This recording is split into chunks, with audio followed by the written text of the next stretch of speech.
I remember seeing some of the other orthopedists or just physicians in general, older ones, when I first started practice. And so many of them, prided themselves on not looking at the payer side. Yeah, And I can understand that because it shouldn't ever, whether this person's a self-pay or Medicaid or whatever, it shouldn't affect how you treat the patient. correct. And I think most physicians, it doesn't do that.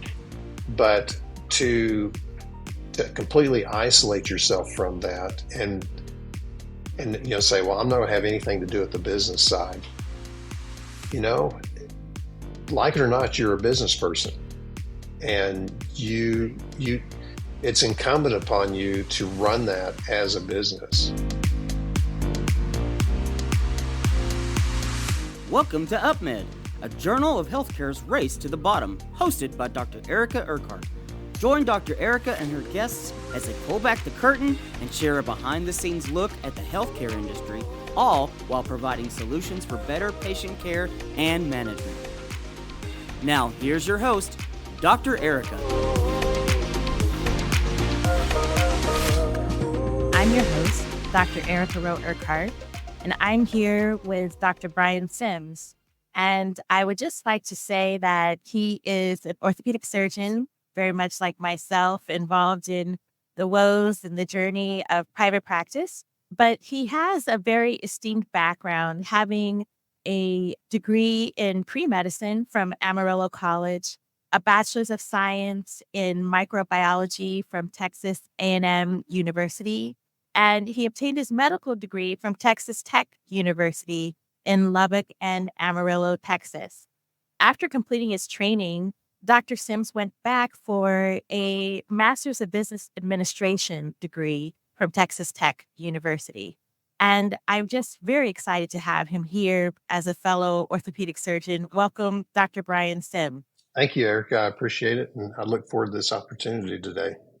Dr. Sims, I'm just fascinated about the fact that you very early on in your journey of practicing in private practice decided to obtain the MBA. And I'm wondering if you could talk a bit about why you chose to do that. Yeah, I'd love to. I think most orthopedists or any physicians notice that in their training, our training is all about the science and about, treating patients, and that's a very important part, obviously, for being a doctor. But when you get into particularly private practice, you find out that you don't really know anything about the business side. And as a private practitioner, you have to know that because particularly if you're in a group with other orthopedists in our case, you're running a multi-million dollar business. And so you have to have some tools to be able to navigate that effectively. I, where I returned to Amarillo, kind of where I grew up, to practice, and it was a unique situation because there was probably 15 orthopedists in practice in that city, and everyone was in private practice, solo private practice. There were no groups. There's a few people that shared office space and maybe a few employees, but everything was on their own. And so I had gone back to join one of my former classmates from medical school, Dr. Bjork, in Amarillo, and he had started a practice about 10 months before I got there. And so we kind of grew up together in that. But we actually became true partners where we had a single, tax ID number that we billed under for the both of us. And over time, we had the vision that we really wanted to build more of a multi-subspecialty orthopedic practice in our city. Very early on in my practice there, I remember talking with one of my other colleagues in town, and a new contract had come through with Blue Cross Blue Shield. And, I remember him saying to me, he said, it doesn't make any sense for the 17 of us that practice in this town to hire 17 attorneys to basically review the same contract. Of course, you couldn't share fee schedules and those kind of things. But the structure of the contract, was important. That's where the real importance is. And so we decided to create what we call a contract review organization. It was an orthopedic contract review organization. And so we were fortunate enough to find a physician that had actually started at the Mayo Clinic, but his wife was working at Texas Tech there in Amarillo. And so he was very good at contract review. He had worked for hospitals and insurance companies. And so he really had a deep understanding of these. And so each month we would sit down, we'd go through these contracts, and then it was kind of like almost an IPA sort of situation where he would then present these to everybody, and everybody could make their decision individually because it was just based on not the fee schedule that was between you and the insurance company to do. But I remember every time I finished, I was on the board for that for several years. And every time I finished a meeting, I was depressed because I realized just how many tricks, that the insurance companies had to kind of get around us, whether your fee schedule was sellable to other, people could access you through other, you may have a contract with one insurance company that you've given lower fee schedule to because they send you a lot of patients, or it's a large patient group that you can get. But this other insurance company can buy access to your fee schedule through them. Well, I had no idea that could even be done. That was even legal. And the evergreen clauses and things like that just really make dealing with the insurance company very difficult. And I remember out of that, I decided, I thought, I have to figure business out because I had zero business background. And I thought that's the only way to combat this is to become educated in the business side of things. And, I think it was a little providential that in a very short time, Texas Tech had in their business school started basically an MBA for physicians in an executive format. And so it was at a time of my practice that, I could squeeze out the extra time on weekends to go and do that. And, I always tell people, I said that kind of brought me up to level with business. It didn't make me a business expert, and I'm no business expert, but at least brought me, some knowledge and just view of how to do that. And so over that time, we were able to build now I have 5 partners in my practice, and we're the only large practice in our city. And we kind of pride ourselves, everyone's board certified, everyone's fellowship trained. And so through that, we've been able to garner a very good reputation in the city, but it is a very expensive, organization. We probably have 60 some employees that work for us. Of course, we have MRI and physical therapy and DME and all those things.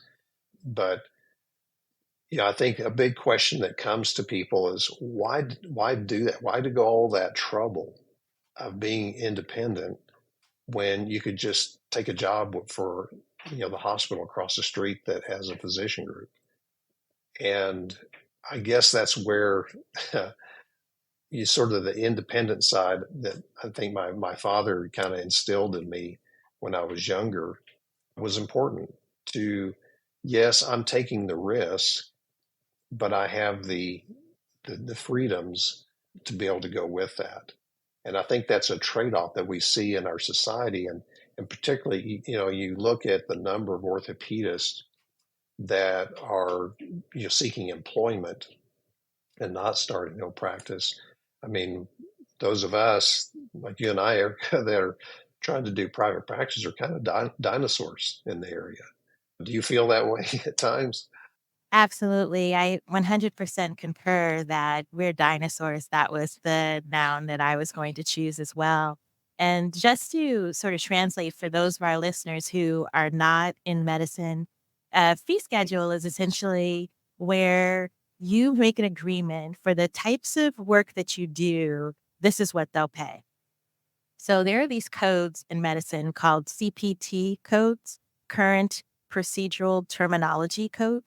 And everything we do basically in medicine has a code. It's already been predetermined. So if we're doing something in California, or we're doing something in Texas, or we're doing something in New Jersey, we're all speaking the same language. What we do has a number, it has a code. And then the insurance company, when they're negotiating contracts with providers, they will say, for this particular code, we're going to pay you this dollar amount, in theory. And so we could talk about fee schedules on and on, because in our environment, actually, it's extremely difficult to get a fee schedule. So we may have negotiated a contract with a fee schedule 15 years ago, but if we wanted to get the fee schedule for 2024, it could take us until 2026 to get that fee schedule from certain insurance companies. So that is quite an adventure. And then you mentioned, of course, everyone knows what MRI is, magnetic resonance imaging, PT, physical therapy, DME, durable medical equipment. So in orthopedics, when we take care of patients, sometimes we have to give them boot or braces or splints. If we're treating a fracture, we may have to have like a finger splint or an ankle splint. So those elements of durable medical equipment actually have to be paid for. They can be quite expensive on the purchase end. And it varies in terms of the reimbursements that insurances will pay. Sometimes patients have to pay part of that amount in order to receive that durable medical equipment. So it is very complicated. There are a lot of moving parts. There are a lot of stakeholders in the process of being able to be in a position to take care of patients, either in the hospital environment or in a private practice environment. And you can just imagine it's similar to looking at, say, a large corporation versus a mom and pop shop. You don't have the leverage in a mom and pop shop of volume to really be able to negotiate in the same way that a major health system would be able to negotiate. And major health systems are actually finding themselves in a position where they're joining one another. They're not big enough.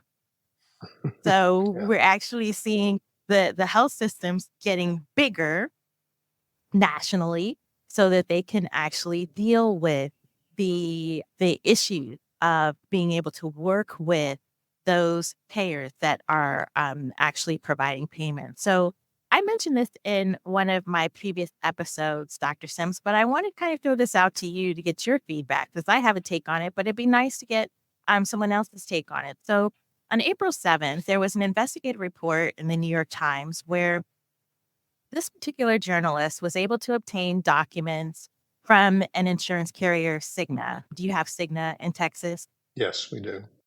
Okay. So Cigna basically has a negotiator entity that it owns and partners with called Multiplan.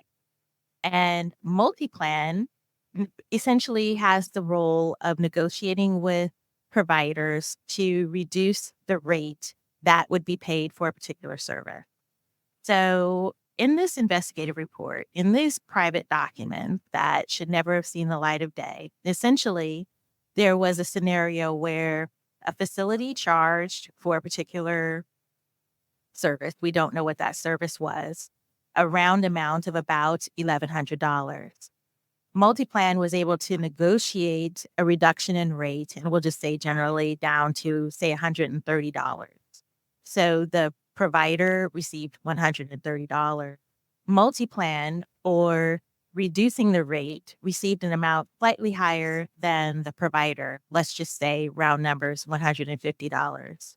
The insurance carrier for Cigna, for administering insurance, received around $650.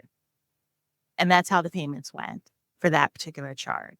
So the insurance company, for basically existing and administering the payment side of the healthcare, got the 650. The multi-plan got a percentage of what they were able to reduce the rate down to. And the provider, at the end of the day, got the least amount of money. And that's what's happening behind the scene. Do you have any thoughts on that?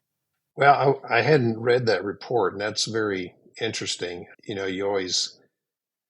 look at that, in your EOB of what your charge was, and then what your allowable is. In other words, what the company is going to pay you, and it's typically less than 50%. In this case, it was 10%. Sounds like, but those things happen behind the scenes, and you see, even in the state of Texas, there are orthopedic groups from different cities joining together again just to have more bargaining power. But it's even they're very small compared to some of the very large health systems. We have universal health systems and ardent health systems in our city that we deal with. And yeah, it's an unfair fight. And so I don't know what the answer is in fee for service. It's not like the old West days when you could trade chickens and grain for delivering the baby or whatever. But it, it's a hard problem. I think again, it's getting educated, and you've done a good job of getting down into the weeds of it, and that's what physicians have to do if they're going to stay afloat as a private practitioner. Yes, I agree. We have to know the landscape that we're operating in. Speaking of operating, you're an operative orthopedic surgeon. And so I wonder if you can speak to from the time when you began and what you sort of envisioned what it would be like to be a surgeon. How do you feel things are now? Is your passion, your fervor for the operative side of orthopedic the same? And how is that environment in general from the time when you made that decision to commit to being an orthopedic surgeon? Well, yeah, I'll say, when I first started in private practice, that's your first time that you don't have some staff member who's ultimately responsible for the patient. All of a sudden the responsibility is all on you. And for me, that was an extremely stressful time. I remember, being on call, and I'd have my fracture textbooks in a basket in my car, whenever. So when the ER called, and if it was for something maybe I hadn't seen or couldn't remember the best way to treat, I could look it up. I remember there was a time in that first couple of years, getting so stressed out about it that I remember I thought I've made the wrong decision. But I've spent the last 10 years preparing for this, and training. And my wife will kill me if if I go home and say I can't do this. We had too much invested in it. So from that standpoint, yeah, it was tough. I felt like I had good surgical skills, and but sometimes even now I think about, and it's almost like I have this outside view of myself of like, you actually cut people open, mess around in there, and then sew them back up and expect them to get better. And people actually come and trust me to do that. And that's an awesome responsibility, but it's also an awesome privilege that I, at this stage, I'm just about to start my 30th year of private practice. Just the appreciation of people who have been helped and who come back to you and say, I need this other hand done. I only trust you to do it. That's humbling. And so I really enjoy doing what I do. And because I remember one of the residents ahead of me was talking about his father was an orthopedic surgeon. And he said, my dad always said that orthopedics is the family medicine of surgery. And he said, because you end up seeing generations. And that's really, I found that to be very true. It does make me feel old when I treat the children of people who I treated as a child. Like, oh wow. They're like, yeah, you operated on me when I was 2. And so anyway, I love being a surgeon. No, I think that's fascinating. Yeah, to have that exposure. Yes, and I really appreciate that because it's so important for us to remember that at the heart of it all, the reason we do what we do, why we are where we are is because we love patients and we want to take care of patients and we want to have that reputation and credibility to be trusted with the next generation, to have that ability to create a legacy within medicine and to be that face of medicine and orthopedic surgery. Dr. Brian Sims, I'm so grateful that you took the time to join our podcast today.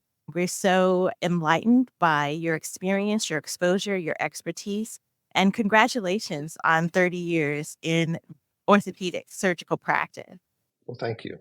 Do you have any closing words for our guests?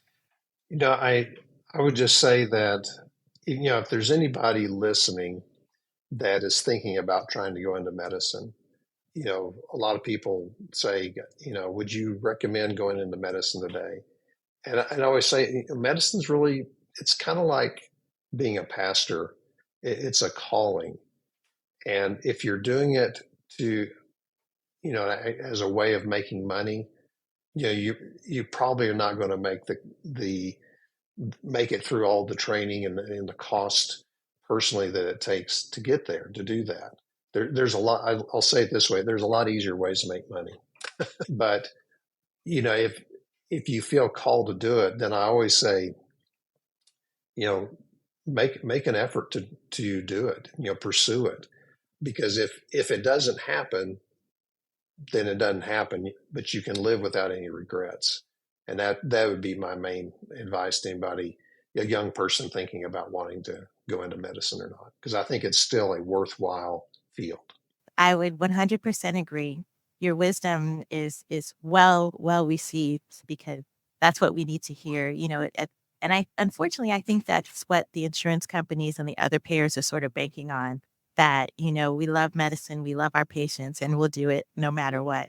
Eventually, the next generation, they're going to look at this and say, I have to at least get paid for the work that I do.